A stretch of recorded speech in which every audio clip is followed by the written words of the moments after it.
Fine ceramics have high rigidity, meaning that they are not easily deformed. Here, 3 plates of different materials of the same thickness and size are fixed at one end, while a weight is placed at the other end. You can see that the acrylic resin bends greatly under the weight of just 50 grams.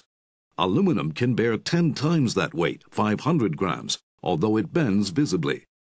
In contrast, there is hardly any bending of the fine ceramic plate.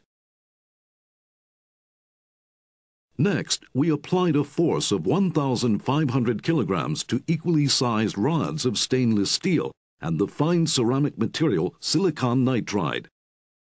The stainless steel rod has bent, but there is no change in the fine ceramic.